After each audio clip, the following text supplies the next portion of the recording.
welcome to my channel. Assalamualaikum warahmatullahi wabarakatuh. Baiklah guys, di channel aku kali ini aku akan menjawab beberapa pertanyaan yang telah diberikan oleh dosen mata kuliah pengantar bisnis aku, yaitu Ibu Rahma Yuliana.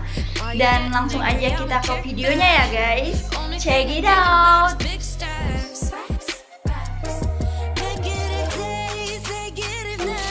Jadi guys, untuk jawaban yang pertama adalah buatlah evaluasi tahunan. Suatu tujuan akhir dari dokumentasi arus dalam satu periode ada dua alasan mengapa evaluasi keuangan harus dilakukan. Yang pertama adalah evaluasi keuangan akan menampilkan sebuah pencapaian perusahaan selama satu periode. Yang kedua, evaluasi keuangan juga dapat memperlihatkan pola pengeluaran perusahaan selama satu periode. Selanjutnya, tentukan jangka waktu. Untuk pengelolaan keuangan dengan lebih baik, kamu perlu memisahkan berdasarkan jangka waktunya guys. Mulai dari membuat rencana general untuk bisnis dengan program yang dilakukan selama satu periode. Lalu, buat rincian program, bagi menjadi beberapa kategori waktu pelaksanaannya. Mulai dari pengeluaran harian, mingguan, dan bulanan untuk jangka waktu pendek. Pengeluaran dengan waktu 1 hingga 3 tahun mendatang untuk jangka waktu panjang. Next, selanjutnya ialah buat rencana penghasilan. Untuk memulai sebuah pekerjaan diperlukan sebuah rencana yang baik. Namun, apabila perencanaan tidak dijalankan sepenuhnya, maka hasil yang didapatkan pun tentu tidak akan maksimal, bukan? Bukan tidak mungkin, justru akan menimbulkan kerugian guys. Karenanya untuk mengelola keuangan diperlukan sebuah rencana untuk mengatur pemasukannya. Pikirkan mana produk yang dapat menghasilkan untuk perusahaanmu. Tentukan beberapa banyak yang dapat diproduksi. Lihat segmen pasar yang akan ditargetkan segmen pasar dan pastikan target penjualanmu. Jangan lupa susun strategi pemasaran dengan lebih matang agar kamu dapat mencapai target sesuai dengan yang kamu rencanakan. Selanjutnya, sisihkan pendapatan perusahaan untuk pengembangan usahamu. Bukan berarti kamu tidak dapat menikmati hasil keuntungan yang dapat dari dalam bisnismu tadi. Alangkah baiknya dan alangkah bijaknya jika kamu dapat mengelola dana keuntungan tersebut untuk menjadi dana pengembangan usahamu. Salah satu tugas penting manajemen ialah menjaga bisnis untuk terus berkembang. Manajemen di sini yang dimaksud adalah manajemen keuangan, guys. Semakin berkembang bisnis yang dijalani, maka semakin besar pula pendapatan yang diterima oleh dirimu. Karenanya, sisihkan sebagian pendapatan bisnismu untuk pengembangan usahamu. Yang terakhir ialah sisipkan dana darurat.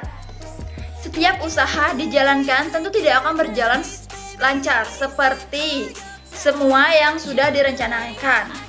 Adanya 1-2 permasalahan tentu akan kita alami, bukan? Seperti turunnya omset karena munculnya kompetitor dan beberapa hal lainnya yang mengharuskan kamu berpikir keras untuk menyelesaikannya. Salah satu cara untuk mengantisipasinya adalah dengan memiliki dana darurat. Dana darurat tersebut nantinya dapat digunakan untuk keperluan yang sifatnya urgent. Apabila kamu menghadapi masalah hingga membuat kerugian yang besar dalam sebuah perusahaanmu, kamu dapat menggunakan dana darurat ini untuk kembali membuat perusahaan kamu tetap stabil dan kamu tetap dapat menjalankan bisnis tersebut.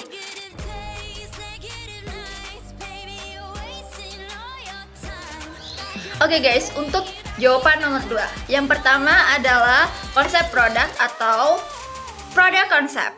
Perusahaan yang menggunakan konsep ini mempercayai bahwa kualitas barang maupun jasa yang dihasilkan perusahaan haruslah bagus sehingga mudah menarik konsumen. Konsep manajemen pemasaran ini dapat diterima oleh sebagian konsumen. Namun, tidak boleh dilupakan bahwa kualitas yang bagus perlu mempengaruhi harga. Sedangkan bagi sebagian konsumen, harga yang murah masih menjadi tujuan utama untuk membeli barang. Yang kedua adalah konsep penjualan atau selling product. Perusahaan yang menggunakan konsep ini berpikiran bahwa pelanggan tidak boleh dibiarkan sendiri.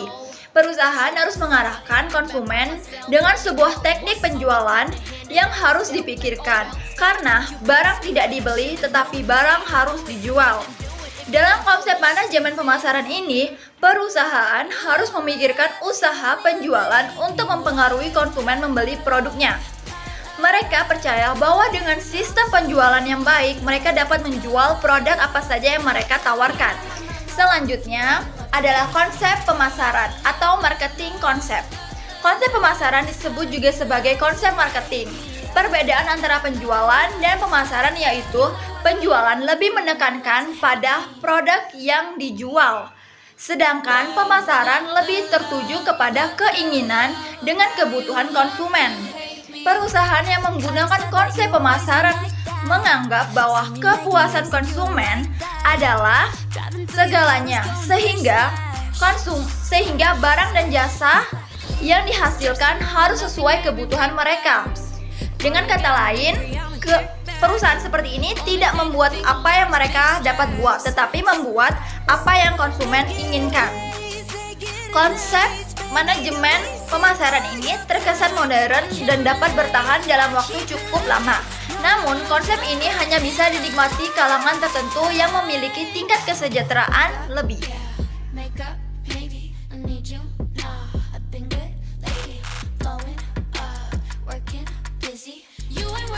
Oke, next adalah jawaban dari pertanyaan terakhir. Jadi di sini pendapat saya adalah sangat berkaitan. Karena jika kualitasnya bagus, maka harga yang ditawarkan pun mahal. Begitupun sebaliknya. Jika kualitas barang tersebut tidak bagus, pastinya harga yang ditawarkan pun tidak mahal. Untuk contoh produknya sendiri, Azma mengambil produk makeup yaitu foundation, dan itu mereknya Maybelline, guys. Nah, foundation ini mengandung micro powder yang mampu menyerap minyak berlebih untuk hasil yang matte dan flawless dan tampak tidak berpori, guys. Untuk komposisi atau bahan-bahan yang diperlukan dalam pembuatan foundation ini, kalian bisa lihat di slide selanjutnya, oke? So guys, thank you so much for watching this video and I hope you enjoy with this video. Jangan lupa untuk like and subscribe channel aku. Dan terima kasih juga untuk dosen mata kuliah Ibu Rahma Yuliana. And see you guys on the next video. Saya akhiri. Wassalamualaikum warahmatullahi wabarakatuh.